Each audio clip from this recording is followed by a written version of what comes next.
MANPAD. अब आपके दिमाग में होगा सर ये मैनपैड क्या होता है, तो एक मैं आपको फोटो दिखा रहा हूं, पहले उसको देख लीजिए। अब आपको क्या दिख रहा है, यहां आपको दिख रहा है कि एक सेना का जवान है, और ये सेना का जवान क्या किया, अपने कंधे पर जो है वो क्या रखा है, इसमें हथियार रखा है, और कंधे पर हथियार रखकर जो है वो इसको चला रहा है। क्या कर रहा है, कंधे पर हथियार रखा और कंधे पे हथियार रखकर जो है वो क्या कर रहा है, इसको चला रहा है ना। ये चीज आपको जो है वो देखने को मिल रहा है, ठीक है ना। दूसरा एक इमेज और मैं आपको दिखाता हूं, उसको देखिएगा, फिर उसके बाद बात करें। ये दूसरा है, आप देखिए कंधे पर रख के। मैनपैड्स के मतलब man portable air defence system, यानी कि वो ऐसा एयर डिफेंस सिस्टम जिसका ऑपरेट जो है वो मानव जो है अपने जो है वो कर सकता है। तबीयत सही है हमारी, कोई दिक्कत नहीं तबीयत में, ठीक है ना। तो ये हमें देखने को मिल रहा है ना। नवरात्रि चल रहा है, व्रत है, तो थोड़ा सा जो है वो कमजोरी आ जाती है, बस इसके अलावा कुछ नहीं। ये आपके स्क्रीन पर जो है वो आपको देखने को मिल रहा है सिस्टम। अच्छा, अब इस सिस्टम को एक चीज और कहा गया है, क्या, very short range air defence system. Missile जो है वो डीआरडीओ जो है वो बना रहा है, और डीआरडीओ ने जो very short range air defence system, अच्छा इसको हम क्या कहेंगे एक बार देखते हैं, very short range air defence system, very short range air defence system, ठीक है ना। ये आपको देखने को मिल रहा है, ठीक है ना। तो ये आपको देखने को मिला। अब इसके लिए जो एक यूज किया गया है, क्या यूज किया गया है इसके लिए, जो टर्म शुरू किया गया वो जो आपको देखने को मिलेगा, वी से वेरी, ठीक है ना। शॉर्ट के लिए एस एच, ठीक है ना, एस एच ओ, तो वी एस एच ओ, ठीक है ना। ये नाम आपको जो है वो देखने को मिलेगा, ठीक है ना। ये नाम आपको जो है वो देखने को मिलेगा जब आप गूगल करोगे VSHORADS, तो आपको जो है इस तकनीक के बारे में जानकारी मिलेगी।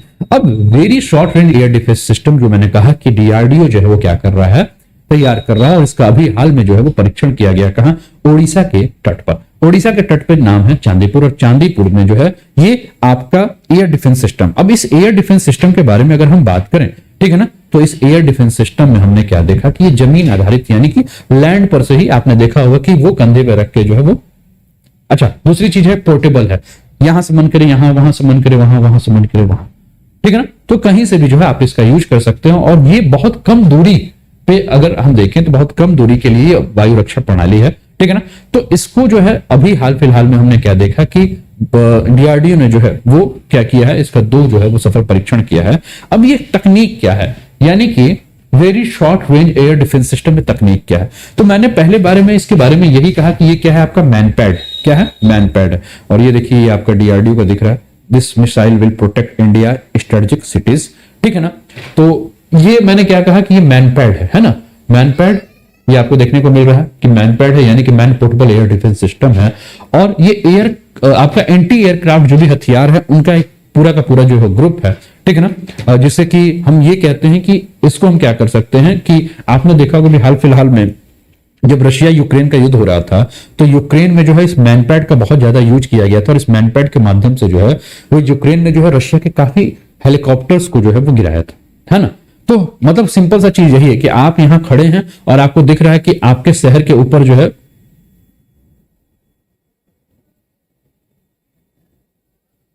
क्लियर है सब,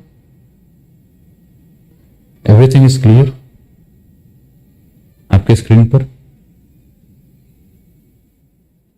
स्क्रीन क्लियर है आपका।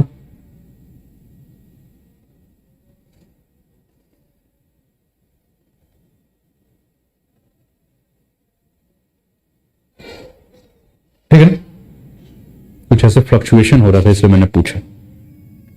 क्लियर है स्क्रीन, ठीक है ना। फ्लक्चुएशन मुझे अपने स्क्रीन पर दिख रहा है, फ्लक्चुएट हो रहा था, मुझे लगा कि आप पे भी हो रहा है, ठीक है ना। हाँ, तो मैंने क्या कहा कि जो ये एयर डिफेंस सिस्टम है, जैसे कि मान लीजिए कि आपके शहर में आप देख रहे हैं कि कोई ऐसा हेलीकॉप्टर आ रहा है जिस हेलीकॉप्टर से खतरा है, तो कोई व्यक्ति अपने छत पर या कहीं बैठ के क्या करेगा, सीधे जो है उसको निशाना बना देगा, है ना। तो इसमें हम क्या देखते हैं कि बहुत कम ऊंचाई वाले जो भी हवाई खतरे हैं, विशेष रूप से हेलीकॉप्टर या कम ऊंचाई पर उड़ान भरने वाले जो भी विमान हैं, उसको क्या किया जा सकता है, टारगेट किया जा सकता है। अब इसकी आवश्यकता बहुत ज्यादा इस समय क्यों पड़ रही है, क्योंकि हम क्या देख रहे हैं, अभी हमने यूक्रेन को देखा ना कि यूक्रेन एक पिद्दी सा देश जो है, और रशिया जो कि हथियार के क्षेत्र में महाशक्ति है, उसको जो है नाके चने चबवा दिया। मतलब रशिया ने सोचा था यार यूक्रेन पिद्दी सा है, जिस दिन आएंगे मसल देंगे, ऐसा उसको नहीं समझ में आ रहा है। वो देखने में छोटा है ना, देखन में छोटन लागे गाँव करे गंभीर, तो घाव बड़ा गंभीर कर रहा है ना, देखने में ही बस छोटा है ना। तो इसने यूक्रेन ने क्या कहा कि ठीक भी तुम वो करोगे ना, हम मैनपैड का यूज करेंगे सीधे, और काफी सारे नुकसान पहुंचाए हैं। तो भारत भी जो है वो क्या कर रहा है, डीआरडीओ के साथ मिलकर ये man portable air defence system को जो है वो तैयार कर रहा है। और डीआरडीओ का जो रिसर्च सेंटर है कहां, हैदराबाद में एक जगह है इमरत, तो इमरत में जो उसका सेंटर है उसके साथ मिलकर जो है ये पूरा का पूरा तैयार किया जा रहा है, ठीक है ना। और किसके लिए करना है, तो जो भी आपके लड़ाकू हेलीकॉप्टर हैं, ठीक है ना, उसमें जो है इसका यूज करना है। और इससे मध्यम और निम्न वायु रक्षा युद्ध क्षेत्र में जो है, कम ऊंचाई वाले जो भी क्षेत्र है वहां रक्षात्मक हथियार के रूप में जो है इसका प्रयोग जो है वो किया जा सकता है, ठीक है ना। अब इसकी विशेषता क्या है इसके बारे में, तो आप ये देख रहे हैं, आपको इस पे स्पेसिफिकेशन क्या दिख रहा है कि launch tube are generally 4 to 6.5 feet launch.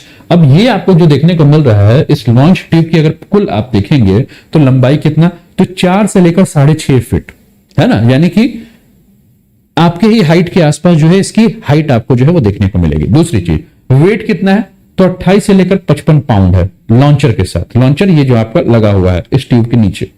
Range कितना है, तो 15,000 फीट की ऊंचाई से में जो है वो क्या कर सकता है, 3.2 माइल्स की दूरी पे ऊंचाई 15,000 फीट तक जो है ये भेज सकता है। और स्पीड कितनी होगी, तो 2 मैक की जो इसकी स्पीड होगी। टारगेट क्या कर सकता है, इंफ्रारेड, यानी कि missile on in an aircraft hit signature namely the exhaust. देखिए अब ये क्या करेगा, ये इंफ्रारेड, इंफ्रारेड मतलब आप ये देखेगा कि कोई अगर हेलीकॉप्टर है और उस हेलीकॉप्टर में जो है मिसाइल रखा है, ठीक है ना, अब वो इस मिसाइल में से हीट जनरेट हो रहा है, ये इंफ्रारेड इसका जो एक्टिविटी क्या करेगा, तुरंत उसको पहचान जाएगा और तुरंत उसको टारगेट कर देगा, ठीक है। दूसरा, कमांड लाइन ऑफ साइट, यानी कि अगर कोई व्यक्ति है जो इसको चला रहा है तो वो भी क्या कर सकता है कि रिमोट से जो है उसको पूरा ऑपरेट कर सकता है। लेजर टारगेटिंग, तो missile follow aimed laser beam to spot an aircraft, ठीक है, तो लेजर तकनीक के माध्यम से जो है वो क्या किया जा सकता है, टारगेट किया जा सकता है, ठीक है ना। तो ये मिसाइल जो है एक दोहरे और जोर वाली जो ठोस मोटर द्वारा जो संचालित होता है और सीमा पर कम ऊंचाई वाले जितने भी हवाई खतरे हैं उनके खिलाफ जो है वो पूरा का पूरा जो है काम करता है, ठीक है ना। अब भारतीय सेना के बारे में के पास अगर हम बात करें तो जो मैनपैड सिस्टम आपको देखने को मिल रहा है वो बहुत पुराना जो है वो एयर आपका मैनपैड सिस्टम देखने को मिल रहा है, जिसमें कि आप देखें तो एक डिफेंस गन है जिसका नाम जो है वो L70 है। और दूसरा अगर मैनपैड सिस्टम आपको देखने को मिलेगा तो वो कौन सा है, तो वो जो है वो ZU-23 देखने को मिलेगा। और ये दोनों जो आपको देखने को मिल रहा है, चाहे L70 है चाहे ZU-23 है, ये लगभग भारत के पास जो है वो 40 साल से ऊपर जो है वो हो चुके हैं, बहुत पुराने हो चुके हैं। अब नई तकनीक के साथ जो है भारत को जो है वो काम करना है इस सेक्टर में, ठीक है। चलिए आगे बढ़ते हैं।